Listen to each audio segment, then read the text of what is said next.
Broadcasting to the Wizarding World since 2008. a.k.a.'s official Harry Potter podcast. Official Harry Potter podcast. This is Hogwarts Radio.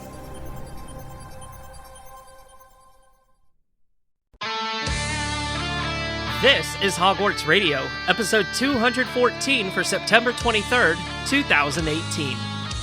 Hogwarts Radio's HPANA.com's podcast discussing all things Harry Potter, Fantastic Beasts, and the rest of the Wizarding World. For the quickest up-to-date news on the franchise, make sure you check out HPANA.com. Hello everyone, and this is Hogwarts Radio, broadcasting to the Harry Potter fandom worldwide since 2008. I'm Terrance Pinkston. I'm Bailey Riddle. I'm Luke Hogan. And I'm Gretchen Rush. Our show can be found virtually anywhere online, such as iTunes, the Google Podcasts app, Spotify, iHeartRadio, Stitcher, and other places where podcasts are aggregated. It doesn't matter where or how you listen, just make sure to tap the subscribe button, and we guarantee you'll have a new episode each Sunday. HogwartsRadio.com is in the middle of a complete redesign. In the meantime, we invite you to follow us on Twitter, Facebook, and Instagram so you never miss an update from the show. And don't forget, Hogwarts Radio is also on Patreon. By pledging, you'll have instant access to many benefits, including exclusive merchandise, host vlogs, behind-the-scenes planning of the show, Hogshead Radio, and much more. Visit patreon.com/HogwartsRadio to sign up today. Welcome, everybody, to episode 214, and it's a bit of a different show this week. Well, I mean, for me it is, because I am in a different location right now. I'm in Paris, having fun in Europe, trying to find the French Ministry of Magic. You're trying to find Newt? No, I'm trying to find those damn cats that I see. He's on location, folks. I am on location. On location. Those cats look so darn cool, though. They do. And I'm kind of scared if I find one. Like, what do I do? Do I look it in the eye? Do I look at it through a mirror? Do I look at it between my legs? What do I do? Is there some protection spell you might need? I don't think so. TSA confiscated my wand, but that's a story for another day.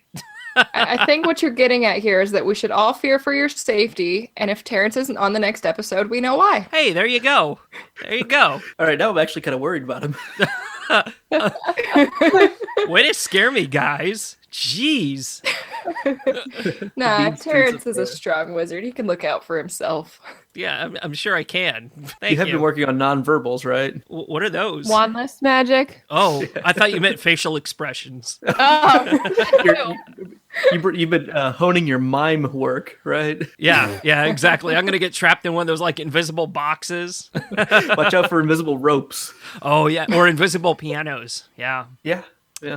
I hear those hurt. Well, you know what else hurts? Walking into a building. And Universal has a brand new building, don't they, Gretchen? That's a transition. That was a wonderful segue. transition. Gretchen, did you walk into this building?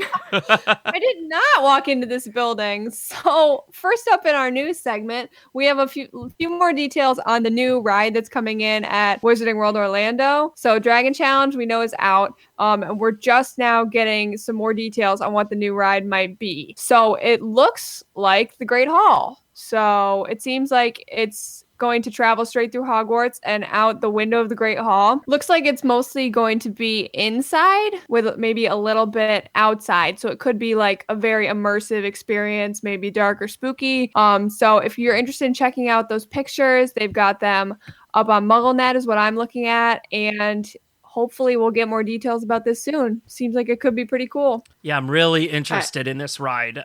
We know very few details about it. That's how tight-lipped Universal's being about this. And even Warner Brothers are really not telling us anything. But, fans have their theories. I, for one, think it's going to be a Forbidden Forest kind of ride. And it's going to take you through, like, the Hogwarts grounds and stuff like that, Hagrid's hut. And, I mean, that's just from reports that I've read and, saw a preliminary schematic of a potential track layout. But of course, all that stuff can change. We're really not going to know until this thing really starts to take shape. I feel like as soon as they announce an opening date, I'm gonna book a trip. It's gonna happen. That's a must, yeah. Absolutely. Yes, good call. You can also book a trip to New York City because Daniel Radcliffe is coming back to Broadway. We reported on this a little while ago, but now performances have started. They started their preview performances on September 20th. So you can go check out Daniel Radcliffe in The Lifespan of a Fact, which is a play, and it also stars Cherry Jones and Bobby Cannavale. The Lifespan of a Fact. Lifespan of a Fact. That sounds interesting. Got some great people in it. Yes, great people. It's based on a book, and it's about the 7-year debate that took place between essayist John Diagata and Jim Fingal, who was a fact checker and found inaccuracies in his essay. So it's kind of like a discussion about what is truth in literary nonfiction. Sounds very interesting. Will you be seeing it, Gretchen? I was thinking about it, but then, I checked out the ticket prices, and now I probably will not be seeing it. Prices are kind of high because it's only 16 weeks. So it's kind of like you got to see it if you want to see it. And you can help support her to go by becoming a Sign patron. up on Patreon today. I actually And Gretchen will have a full review. Yeah, that's true. If you want that, throw a couple bucks my way. But another thing that maybe everyone could donate to is maybe we could bid on that Sorcerer's Stone robe. Did you guys hear about that? Oh, yeah, No. yeah. Yes. Okay, so the robe that Daniel Radcliffe wore in Sorcerer's Stone, and it was owned by Robin Williams, is now going to be auctioned off. So worn by Daniel Radcliffe, owned by Robin Williams, It's a twofer. and it's going to be auctioned. It's got an estimated value of $10,000 to $15,000. So we really only need like 4 or 5 patrons. Really, really step up. Step up. We'll put it on display. Like, don't worry about it. Yeah. Everyone can come see it. Guys, I didn't know that Robin Williams had a Harry Potter collection. This is so cool. And as I was reading through the article on MuggleNet, he wanted to be considered for a role. And the role of Hagrid. But he was turned down, of course, due to the requirement of an all British cast, which I feel like, yeah, they lost out on that, but Robbie Coltrane was still just as cool. But the actual quote from Robin Williams said, yeah, there's a couple of parts I would have wanted to play, but there was a ban on American actors. Maybe one day, say, if Harry goes to Yale and becomes president. I miss Robin Williams. I feel like Robin Williams would have been the best background teacher that we never actually see a class, but you just always see him in the hallways. Sinistra. Perfect Exactly. Sinistra. Out there, astronomy, come on. Yes. Perfect. I like that. That I'm are like sold. Mundungus Fletcher, Robin Williams. I think that could work. Oh, that would have been cool. good. I could literally see him in every role. He literally would have That's how been great able of an to do actor it. he was. Yeah. Yep. Yeah, amazing. Robin Williams is Minerva McGonagall. Can you see him going out like in a Mrs. Doubtfire kind of way, and then being like, "Do your duty to the school duties"?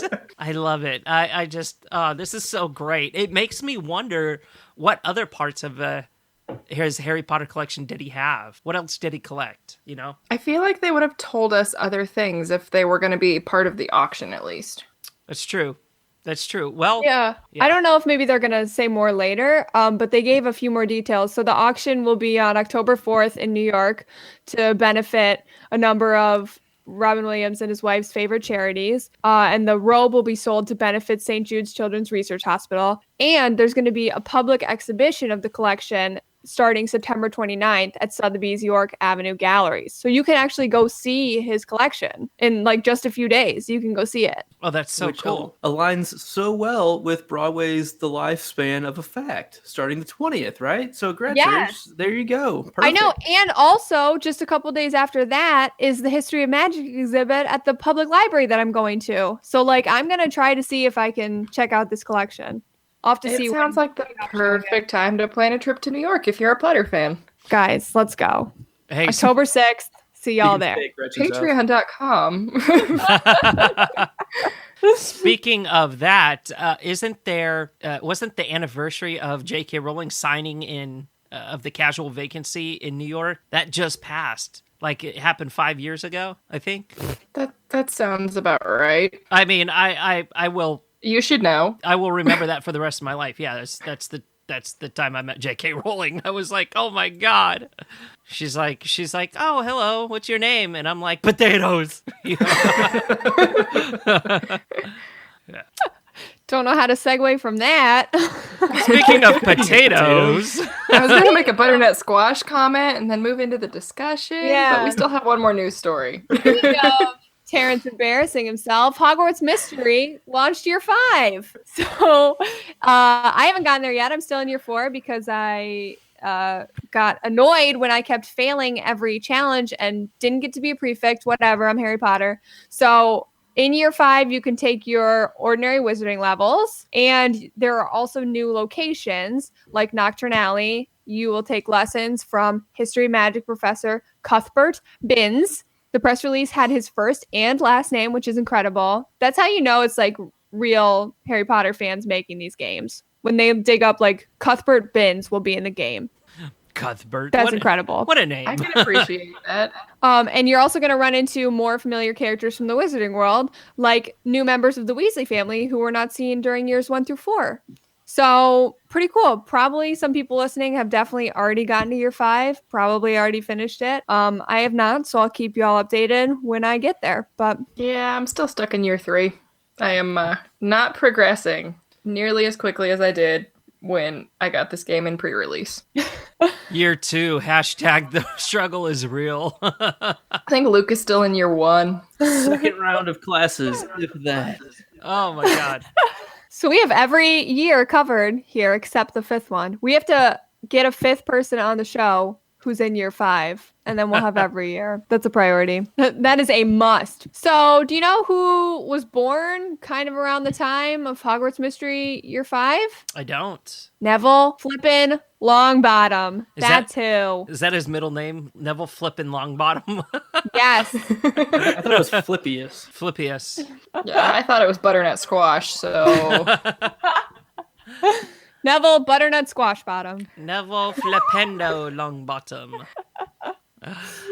Last week, as you remember, we wrapped up our Remus Lupin discussion, our Marauders series discussion, and we had a lot of fun talking about them, even though it took several episodes to discuss all 4 Marauders. I attribute that to Sirius's Black 3-episode edition. Yeah, that was pretty crazy.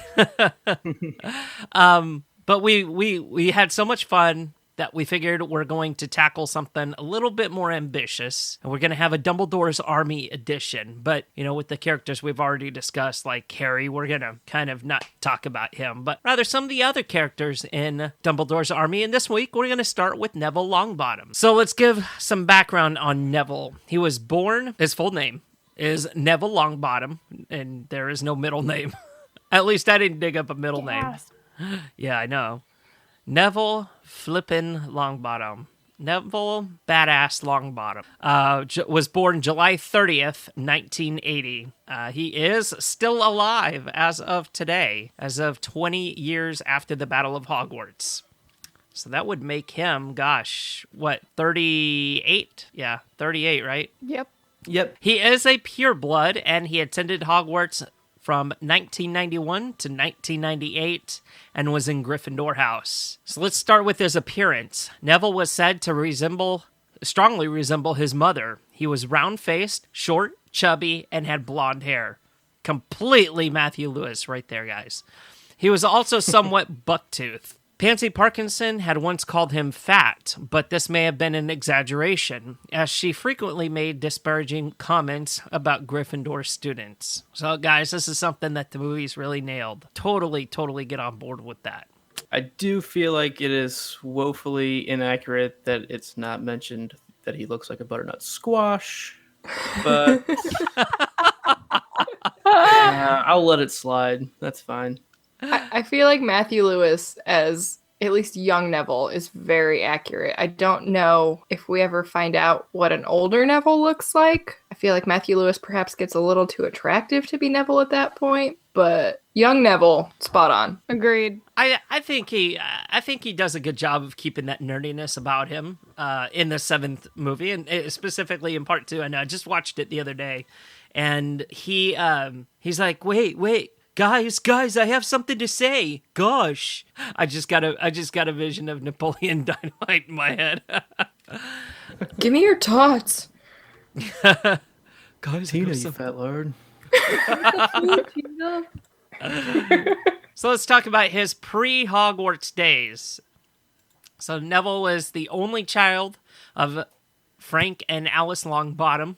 And guys, this is cool. Frank and Alice, they are also characters on Friends. Super awesome. I flipped out whenever I remembered that. Neville's parents were well-respected Aurors and members of the original Order of the Phoenix, until they were tortured into insanity by Bellatrix Lestrange and 3 other Death Eaters with the Cruciatus Curse when he was about 16 months old. They were placed in the Janus Thickney ward at St. Mungo's Hospital for magical maladies and injuries, leaving Neville to be raised by his grandmother, Augusta Longbottom. And a fun fact about Neville, in his infant state, he was able to adjust his blankets so that he was swaddled more snugly, but no one witnessed this unusual, precocious display of underage magic. The midwife who attended the birth assumed that his father had tucked him in more tightly. Neville was born several hours before Harry, for those of you keeping track. That's such an odd way to distribute. I love that little tidbit of information. It's so weird, isn't it? Is that just me that,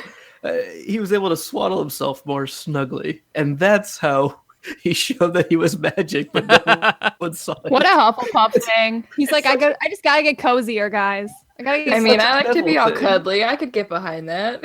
It's so Neville. I don't get it. I mean, like he tucks himself in. I can do that in my bed. I tuck myself in a little bit more tightly. But as an infant. Well, okay. Terrance, if you would have shown that off more when you were growing up, you probably would have gotten your letter to Hogwarts. Damn it. Or at least Ilvermorny. So That's just true. know that. That's true. Hey, do letters even come to students for Ilvermorny, or does like a wizard show up and take you there? I'm glad you asked that, because I was like, as I said that, I was like, they might not even send letters. Who knows? Maybe they send like a thestral to your house. They send a tweet. They're like, yo, you're a wizard. I just spit tea Or, all like, over me. Thank you. They super pre-sort you, and like the Thunderbird just comes and it's like, yo, you're in my house. On my back. No, take. It just grabs you and leaves. Grabs you. Baby boarding school. Zordon gives you a power coin. Baby boarding school is better than water boarding school. I'll tell you that. Oh, man. Oh, that's messed up. Anyway, Neville's grandmother was a stern and formidable woman who was concerned when her grandson did not exhibit early signs of magic. He did, however, show signs of magic in him throughout his early years, something that his family persistently missed, such as that first sign that we just talked about, but other little things as well. So she often chided Neville for not living up to his family's honor, and it was partly the reason for Neville's lack of self-confidence early in his school years. I'm kind of upset with this, that she wasn't more supportive of him, knowing what he went through. And if you look at this, this kind of parallels Harry. We don't know how Neville was treated by his grandmother, like as far as anything physical, right?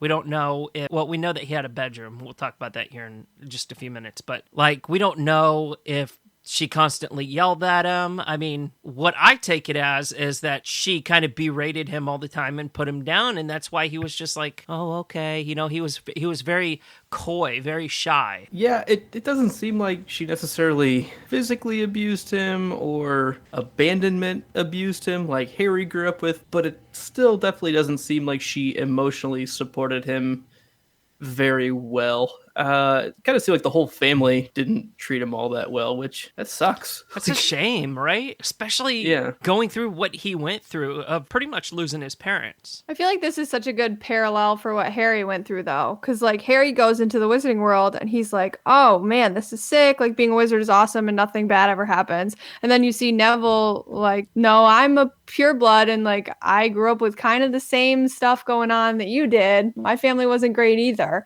So it just kind of shows that, just because you got magic doesn't mean life is perfect. Mm-hmm. Don't I know that? His relatives feared that he might be a squib, though this was disproved when his great uncle Algie was holding him out of the window by his feet. Which, why the hell would you do that in the first place, unless his uncle was Michael Jackson, when he was offered some lemon meringue and let go? Miraculously, Neville bounced.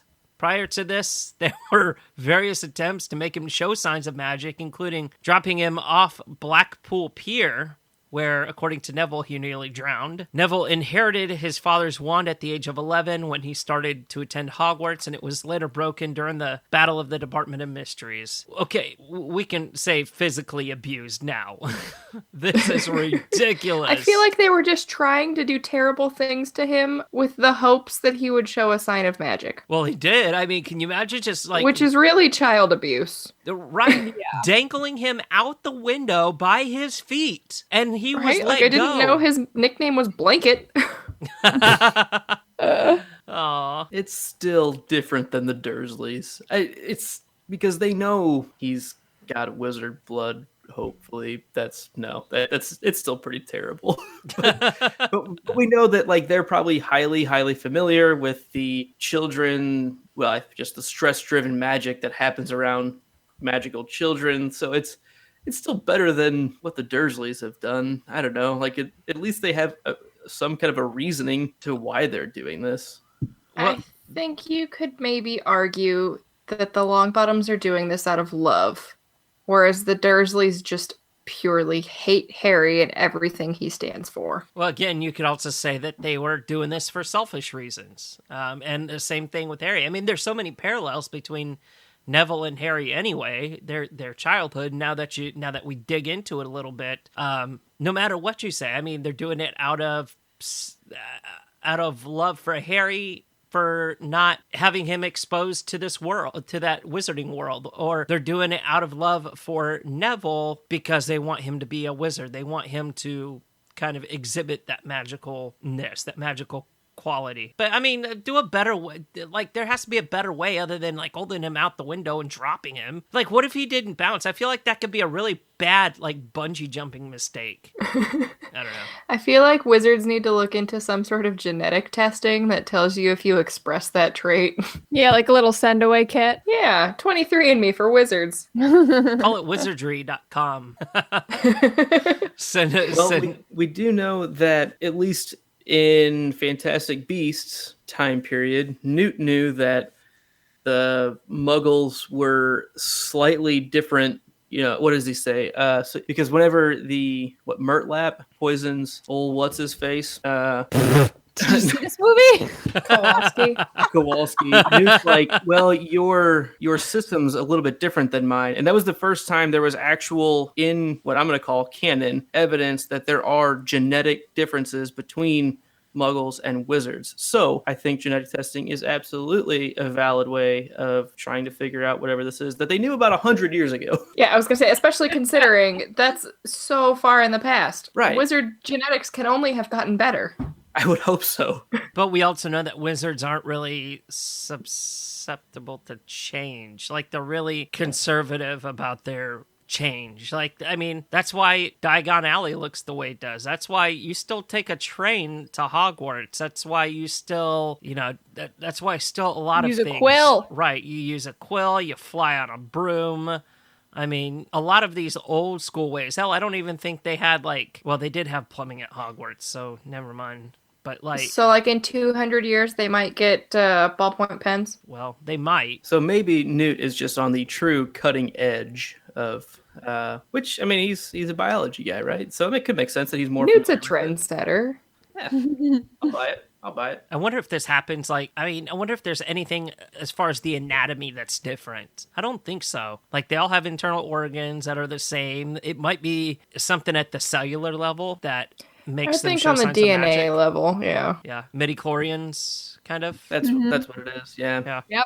Makes sense. We solved it. We don't need to see the next movies now. We got it. There it is. Good thing we knew that. So Neville's personality... when he was younger, he was clumsy, forgetful, shy, and many considered him ill-suited for Gryffindor House because he seemed timid. However, Neville proved that the Sorting Hat had seen the bravery beneath his insecurity as he stood up to his friends as a first year and later became one of the Dumbledore's army's most courageous members. Part of Neville's problem seems to have been poor self-esteem, as he referred to himself as a nobody and almost a squib at times. A wizard has no name. That's what I thought of immediately. Who are you? Nobody. Oh. Nobody. There's a game. Arya Longbottom. Yeah, that's what I was thinking. This was caused likely, as we said, by his grandmother's belief that he wasn't living up to his parents' accomplishments and browbeating from fellow students and people like Professor Snape. Though he came from a pureblood family, he held no prejudice against half-bloods or Muggle-borns. So very emotionally, we say emotionally abused, because he had no self-esteem. He didn't have anybody saying, you can do it. He didn't have anybody encouraging him until he came around to Hogwarts. It's definitely emotional abuse. Neville appeared to suffer from a degree of post-traumatic stress disorder, as the torture of the spider via the Cruciatus Curse by Barty Crouch Jr., in disguise as Moody, was enough to cause him a severe anxiety attack. That was in his 4th year, if you guys remember. This was likely due to his own experience with his parents being subjected to the Cruciatus Curse's worst possible outcome, the onset of permanent and complete insanity. This is what I've always wondered about the Cruciatus Curse, and this is kind of just going off on a tangent for a moment, but how does it drive you to insanity? Like, I mean, is it just the pain drives you to insanity, or what? Or does it break down your mind? Well, I mean, when you think about like torture tactics, that drives people to insanity. So I imagine it's kind of along the same lines. But it inflicts... Yeah, okay. I get on board with that. from kind of a psychiatrical viewpoint of it, I mean, pain only occurs in your brain, right? I mean, your receptors all transfer through electrons and all that into your brain as synaptic pulses. And so if you have just such endurous, unrelenting pain receptors going off, I would think that would, like, in an anatomical way, do some real damage to your brain, right? And the other items that are right around there. So, I mean, just all of your faculties would be affected by that with such permanent and damaging kind of abuse. I think it makes a lot of sense that it would just mess with you in a lot of ways. Well, and if you really want to get into like anatomically, I mean, like with drugs, your nerve receptors are constantly open and they're accepting that, and you need a higher and higher tolerance every time. So I would think it would be the same way with the pain, and your brain is constantly thinking that you're in pain to the point where it drives you insane. Right, because it's almost like that doorway is so blasted open, and if there's not something for it to receive, it doesn't know how to process things anymore. And so it goes haywire and just chain reaction throughout a lot of other things. I imagine. I am no expert at all. It just seems logical to me. So with the support of his friends and the encouragement of Professor Lupin to face his fears, and the motivation knowing his parents' torturers were on the loose, Neville became braver and more self-assured and dedicated to fight against Lord Voldemort and the Death Eaters. This was proven by his participation in many battles and his revival of the Dumbledore's army in the face of threats and torture at the hands of the Carrows in his 7th year, as well as his defiance of Voldemort himself during the battle. You know, this is a classic example of one, ambition mixed with pushing somebody as far as they can go, like, you know, before they start to fight back. I feel like Neville was cornered for most of his early life, and then whenever he just couldn't put up with it anymore is whenever he started lashing out. But he did it correctly. You know, he participated in Dumbledore's army. He participated in, you know, the Order of the Phoenix as well, and, you know, was defiant with the Carrows and all that stuff. So, you know, this is a classic example of somebody really being pushed to the brink and then saying, you know what, I'm not going to put up with it anymore. Yeah, he's definitely a character that you almost think, we kind of know that, I'm sure we'll get into it a little bit more, but the prophecy could have applied to Neville as well. So I feel like, and we know that they have a lot of similar characteristics, even if Neville's don't show up until essentially Harry's out of the picture, right? It's almost like he didn't have a chance because Harry was always there. And I don't think Harry did a great job of bringing Neville into the fold, which he doesn't bring anybody but Hermione and Ron into the fold. He doesn't even bring Ginny into it until way, way, way later, to, I think, their trio's detriment at times. And so it's kind of like, if you just would have brought Neville in, we could have gotten book 7 Neville earlier, is how I feel about it a bit. But yeah, the him sitting on his own and actually getting a chance to shine is maybe more of the reason why he was able to. So throughout the trials he faced over 7 years at Hogwarts, Neville blossomed from a timid, self-depreciating, and generally nervous student into a stalwart soldier possessed of an ironclad will courage of outstanding merit, and a noble spirit. In many ways, Neville's transformation allowed him to change from a scaredy-cat into a lordly lion, becoming a ferocious defender of his fellow students during Voldemort's reign. Suffice to say, Neville's appointment to Gryffindor House was well-deserved. I kind of feel like he had to go through what he went through in order to blossom the way that he did. I don't necessarily agree that he should have been brought in with Harry, Ron, and Hermione on things, because that's not what he was needed for. That's not what the students of Hogwarts needed Harry for, and that's not what the world. That's not what the students of Hogwarts needed Neville for, and that's not what the world needed Neville for. Was they needed for him to come into his own on his own. And I feel like he wouldn't have been able to do that if he were to just been around Harry, Ron, and Hermione all the time. Yeah, I think that's entirely fair. It really was him getting the chance to shine, which is what allows him to.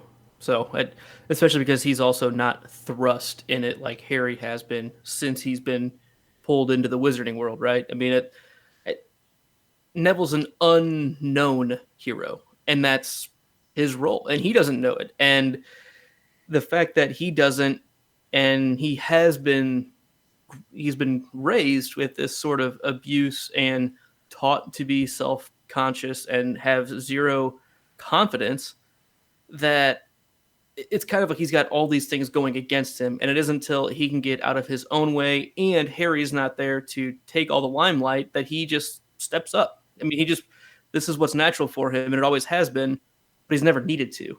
So I completely agree with you in all honesty. So, Alrighty, so Neville's possessions. His first wand was inherited from his father, Frank Longbottom. Its length, wood, core, and core material are unknown. Neville's second wand was 13 inches long and made of cherry wood and had a unicorn hair core. This wand was manufactured by Garrick Ollivander sometime around or before 1996. Neville's bedroom was located in Augusta Longbottom's house. Augusta once joked that he had been given enough sweet wrappers by his mother to paper his bedroom. And Trevor, Neville's toad, was given to Neville by his great-uncle Algie upon Neville's gaining admission to Hogwarts School of Witchcraft and Wizardry. And the fact that these are all of Neville's possessions, I feel, says quite a bit about Neville's life growing up. It really does. I feel like we forgot one, and it's the Remember All. Remember? But he lost it. He did, yeah. And it didn't help him remember anyways. And it was literally just for plot for Harry, so was it really Neville's? Something else that's not on here is his Mimbulus Mimbletonia, right? His plant. Mm-hmm. Oh, that's right. Very important. Fungi, actually. To be precise. Who knew you were a herbologist? We don't want those herbologists writing in saying we're wrong. We know it's a fungi. Don't worry. It's a real Luke's got it for you. I'm here for you guys. I'm here for you. We do not want to mess that up. It's a member of the Flora family. He's here for the herbology and the dad jokes. These are my strengths, everyone. He also has that book that Alistair Moody gave him, right? With the underwater plants, wizarding or magical plants. Maybe you just borrowed that. I was thinking. I was never sure if that was a library book or if that was just something that he gave him as a gift. It seemed like it was a gift because at the end of book 4, he was Alistair Fake Moody. Let's be honest. Was like, I had this planted in your room all year long. Like, come on, man. Idiot. Gosh. You couldn't catch on. Well, let's talk about Neville's relationships. So first up, his parents. As Neville's parents, Alice and Frank Longbottom had been permanent residents of St. Mungo's Hospital for Magical Maladies and Injuries since Neville's infancy. He never knew them as the popular and talented aurors they were reputed to be. Nevertheless, he held them in high esteem, much like his friend Harry looked up to the parents he never knew. Ooh, more parallels. Neville regularly visited his parents at St. Mungo's with his grandmother, where he tried to speak to them and brought them sweets, keeping the wrappers his mother handed back to him, even when his grandmother told him to throw them in the bin. Their torture clearly haunted him, as he was badly shaken by seeing the Cruciatus curse demonstrated on a spider. When the Lestranges escaped from Azkaban in 1996, Neville did not discuss it, but he became very dedicated to his training in Dumbledore's army. During the Battle of the Department of Mysteries, he was taunted about his parents by Bellatrix, who also briefly subjected him to the Cruciatus Curse, but Neville remained defiant. Neville would later carry on their legacy as a resistance fighter against Voldemort's regime at Hogwarts, and later in his brief career as an Auror. This is the relationship that he had with his parents is so sad, and I almost feel like it would have been better for him, and heaven forbid me for saying this, but if they were dead, because it's like seeing the shell of your parents. They can't project love to you, and that has to kill you. They don't even recognize him, as their son. They can't. They're not able to. They don't have that capacity. And the fact that he keeps the wrappers that his mother hands back to him just makes it even more sad. Like he wants to hold on dearly to whatever he has left of his parents. And his grandmother says, chuck them. Yeah. She's like, throw that out. That's garbage. And he's like, this is the only thing my parents have ever given me. Like, right. Sure, he's got his dad's wand, but like actively, the only connection he has with his mom is like these candy wrappers. It's a very sad image. So, do we really know that they don't have any idea who he is, or that they show any affection towards him? I don't know if I agree with that.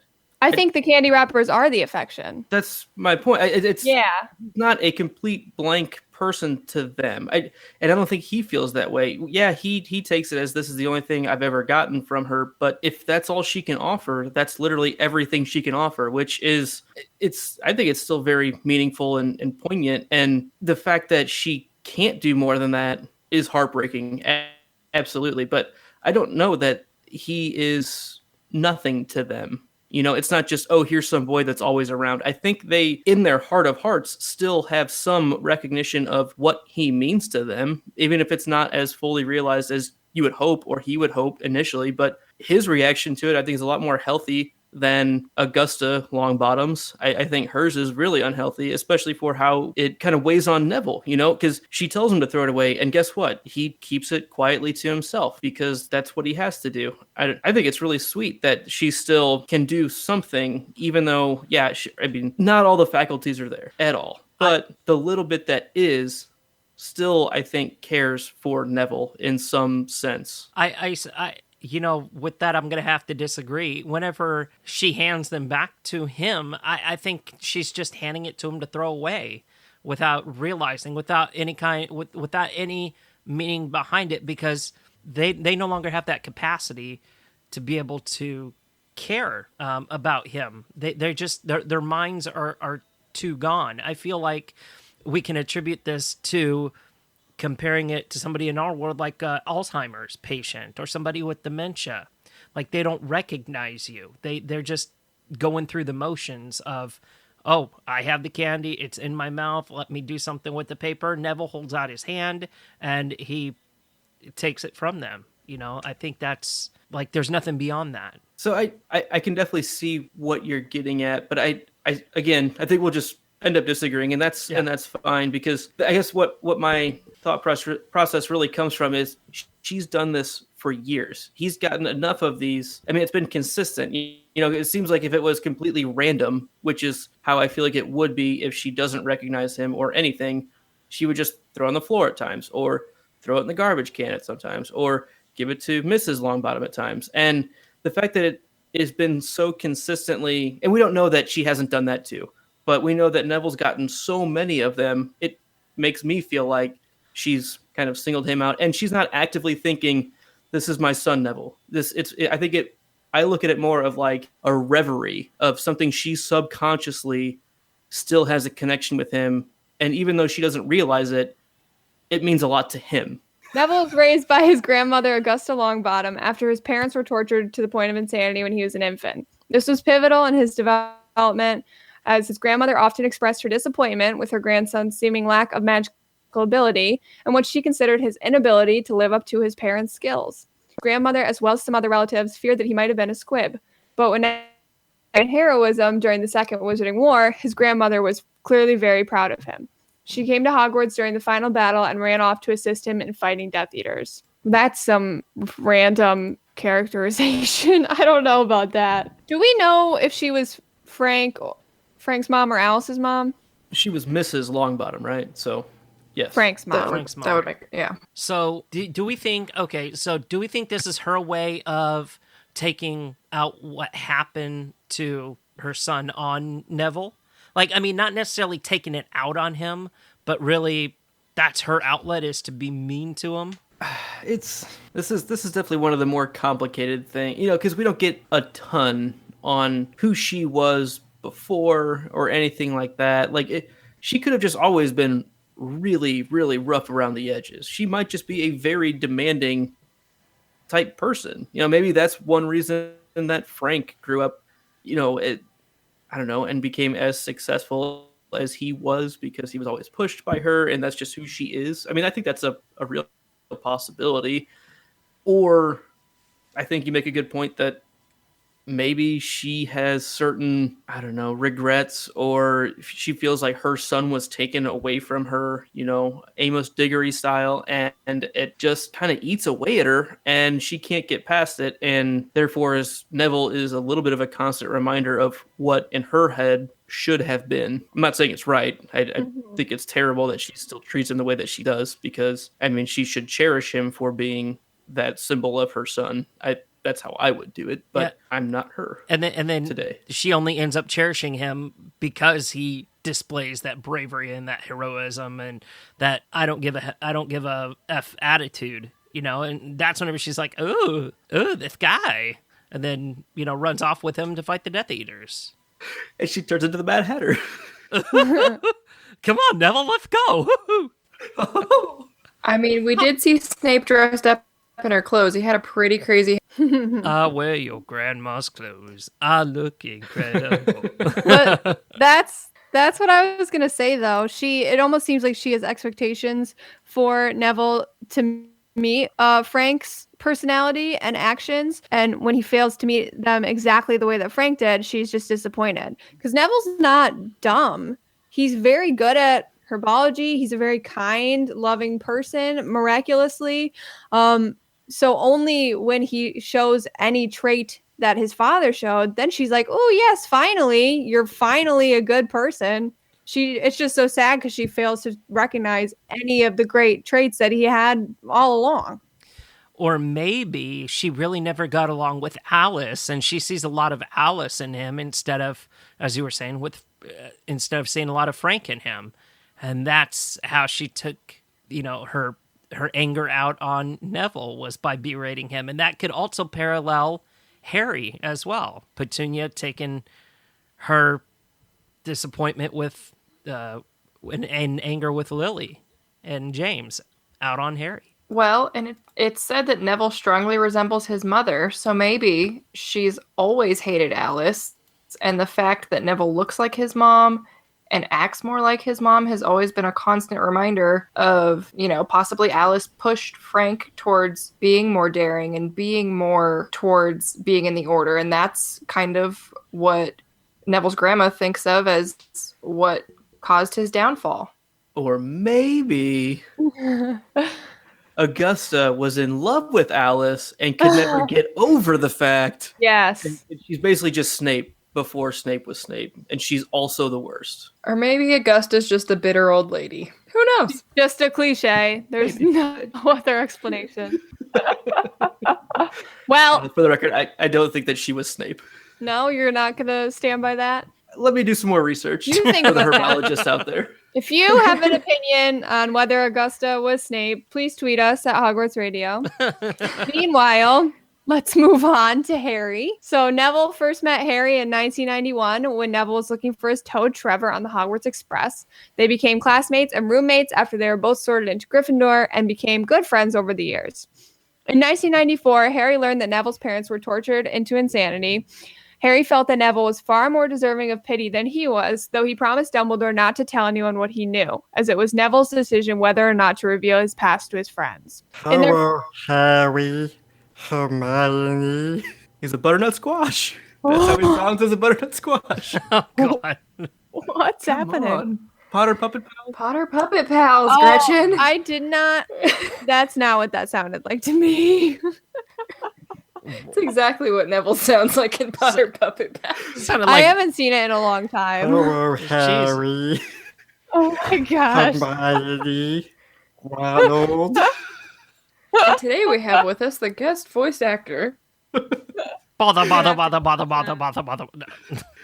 I found the source of the mysterious ticking noise. Oh, good stuff. That sounded like Wally at first whenever I didn't recognize it. You know, like Harry. Never mind. So Anyway, yeah. in their 5th year, Neville became a member of Dumbledore's army, an organization led by Harry to oppose Umbridge and learn practical defensive magic. After the Lestranges escaped from Azkaban that same year, Neville resolved to become stronger and try to honor his parents' reputation as excellent orators. True to his word, Neville fought alongside Harry at the Battle of the Department of Mysteries and saved Harry's life from Walden McNair when McNair attempted to strangle Harry. When Harry was crying over the death of Sirius Black, Neville did not question or protest Harry's friendship with an alleged criminal and mass murderer, instead consoling him for his grandfather's demise. That's sweet. He's like, Okay. I don't care. I don't Like- care what he did. Like, you know, I don't care if he was a lunatic raving murderer. You know, he was Carrie's godfather. So I doubt that ever even crossed his mind. I know. I was reaching. It's such a funny thing to say. In 1996, Harry refused to allow Romilda Vane to insult Neville and Luna Lovegood, stating that they were his real friends and the only ones who had fought alongside Ron, Ginny, Hermione, and himself at the Department of Mysteries. At the end of the year, Neville and Harry both fought in the Battle of the Astronomy Tower and attended Dumbledore's funeral. The next year, while Harry, Ron, and Hermione left Hogwarts to search for Voldemort's Horcruxes, Neville, along with Ginny Weasley and Luna Lovegood, led Dumbledore's army in maintaining a steady level of opposition against Alecto and Amicus Caro, 2 Death Eaters who had been appointed deputy headmaster and headmistress of Hogwarts under Severus Snape. Neville would later state that the hope Harry inspired in standing up to his enemies drove Neville to do the same. Neville and Harry fought together in the Battle of Hogwarts, where Harry realized that Neville was one of his closest friends. He openly defied Voldemort and beheaded Nagini, destroying Voldemort's last remaining Horcrux. Neville and Harry remained in contact after the end of the Second Wizarding War, and Harry made Neville the godfather of his son, Albus Severus, showing their good friendship. Can you imagine how that discussion went? It's like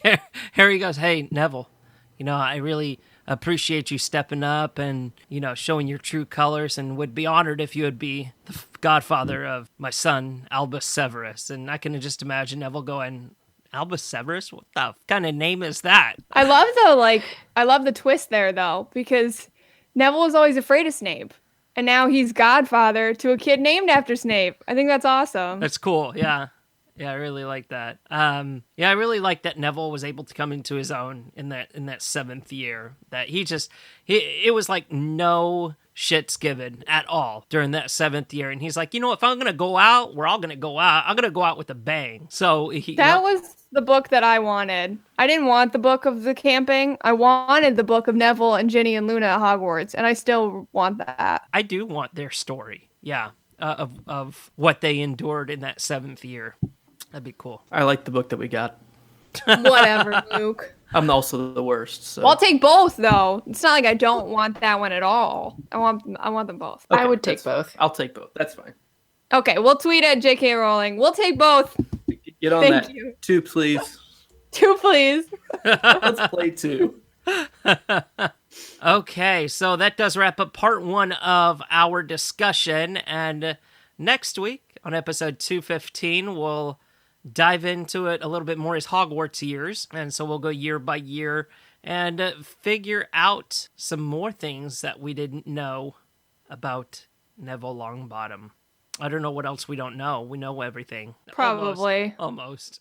Yeah. I even knew the names of his parents. Those weren't even a surprise. Ooh. So, Yeah, what did and you they're think? not cool. Oh, you don't like Frank and Alice? No, they're fine. They're just very. It's I mean, not- I know people yeah. named Frank and Alice. I heard they Yeah. got married. You're just really hung up on these parenting names, right? What James Potter's parents? Yeah, those are my favorites. You feed me on Fleamont. Yeah, I'm getting those names tattooed on my body. I'll post pics. Gonna name my kids that. Flea for short. There you go. Eufy for There short you go. Those are too. cute. Oh my god. Eufy. They'll think it's short for euphemism. Or Euphoria. Or euphoria. Ooh, that's too far for a child. All right, guys, so let's move on to our last segment of the day, and this is going to be questions. Questions game. Dun, dun, dun. I know, we need a sound effect for that. So this week, it'll go from me to Bailey, Bailey to Luke, Luke to Gretchen, until one by one we are eliminated. So I will kick it off. How did Fleamont get his name? Was he infested with fleas? Where would the fleas come from? Didn't they have a cat? What was the cat's name? Do cats get fleas? Who doesn't get fleas? I don't know anything about fleas. I'm out. Has anyone been to Gringotts lately? Can you get me some money the next time you go to Gringotts?